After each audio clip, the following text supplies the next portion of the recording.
The Utah Jazz had a much better regular season last year than a lot would have expected, me included, finishing at the 1 seed in the Western Conference.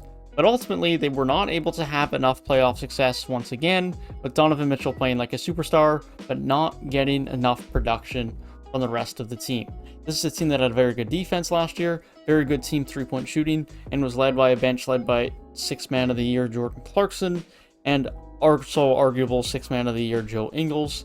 But ultimately, it was not enough to get them through.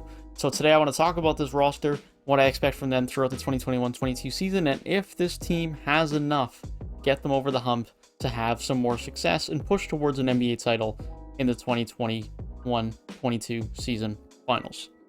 That being said, if you do go on to enjoy the video, be sure to leave a like down below and subscribe to the channel if you're new. Let's go ahead and talk about the Utah Jazz. The Utah Jazz had an absolutely brilliant team season last year. They saw themselves send 3 All-Stars to the All-Star game, Donovan Mitchell, Rudy Gobert, and very deserving first-time All-Star Mike Conley, who ultimately last year was probably not the best year of his career, but he's been deserving of an All-Star appearance for a while and just has not gotten it, and so it was good to see him finally get an All-Star appearance.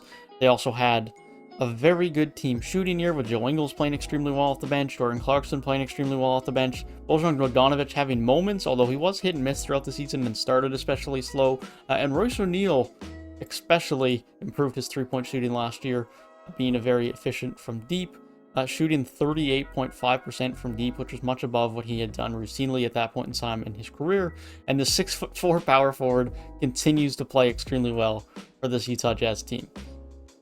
They have now improved, arguably. Hassan Whiteside is the new backup center, which, whatever. Like, Whiteside's overrated by the casual community as someone who's, like, really good. He gets in foul trouble. He's a fine rim protector. That's about it. He'll come in and give them a little bit of time off of the bench, but honestly, it doesn't really do anything much for them, and it's not really much different than what they had with Tony Bradley last year as far as quality.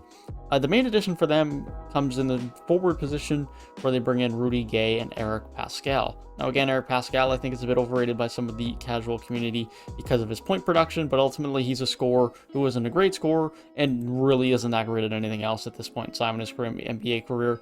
But Rudy Gay being on the team gives a lot of veteran experience, someone who can get a bucket for them off the bench alongside Jordan Clarkson and Joe Ingles.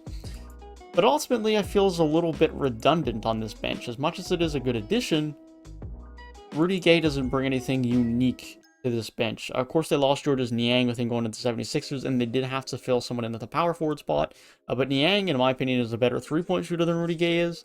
Rudy Gay is not an amazing catch-and-shoot three-point guy. He can create a bit of his own shot and is good at mid-range, but he can be hit and miss from deep, although he has improved in that department over the last couple of years, and maybe can continue to improve in that department with this Utah Jazz team as he does become more of a catch-and-shoot three-point guy. But ultimately, I think they could have done with someone better on the defensive end in this spot, because a lot of their guys on the defensive end, on the bench now, pardon me, are bucket getters, or can be guys that at least can get you a bucket, specifically Jordan Clarkson and Joe Ingles.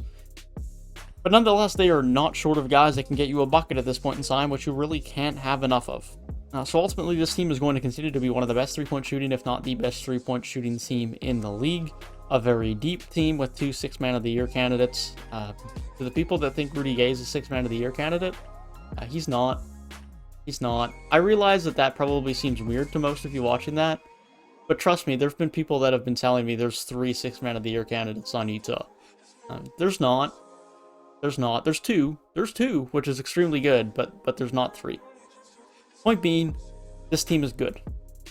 But is that good enough to get them to the playoffs? Are they good enough to get them to the playoffs? Well, yeah, they're good enough to get to the playoffs.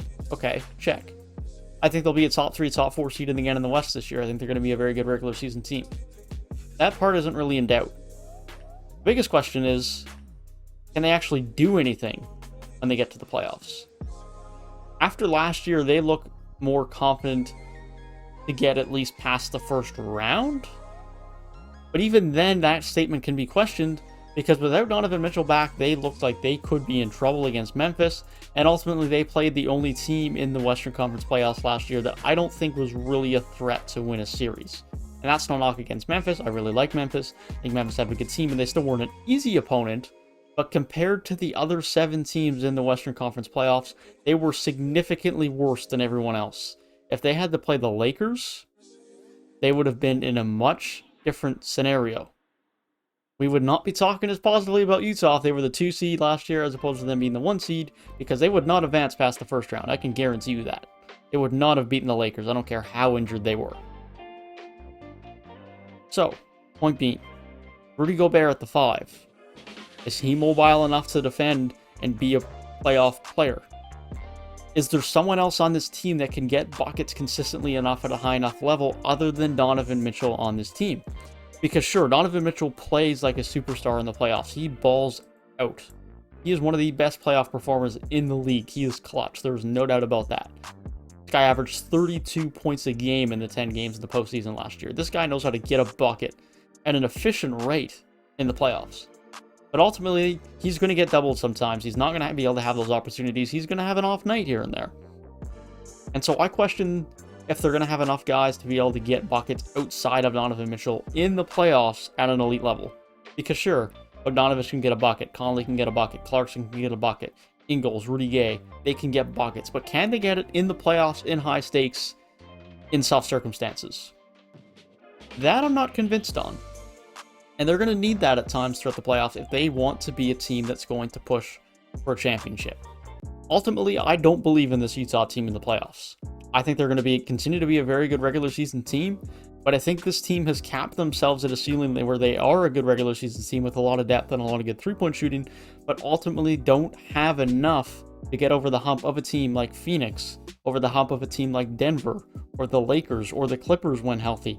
I just don't think they have enough to get over the hump. I don't think Gobert's fit in a lot of playoff series is ideal, although I do think that point is a little bit overblown. But I also don't trust their team offense enough to have guys to get them a bucket outside of Donovan Mitchell when needed. Because you need that sometimes. Because there's going to be possessions where Donovan's just going to get doubled and pushed and hedged, and he's not going to get those scoring opportunities. And you're going to need someone else to make you buckets. And I don't know if they have enough of that in this team. But let me know what you think down in the comment section below. I'd be curious to see your thoughts on what you think this Utah Jazz team can or can't do in the playoffs moving forward. If you did enjoy the video, be sure to leave a like down below and subscribe to the channel if you are new. And if you want to hear my other season previews as we approach the 2021-22 NBA season, then be sure to click the box on the right hand side of the screen. That being said, I hope you guys have a great rest of your day, and I will see you guys in the next one. Peace.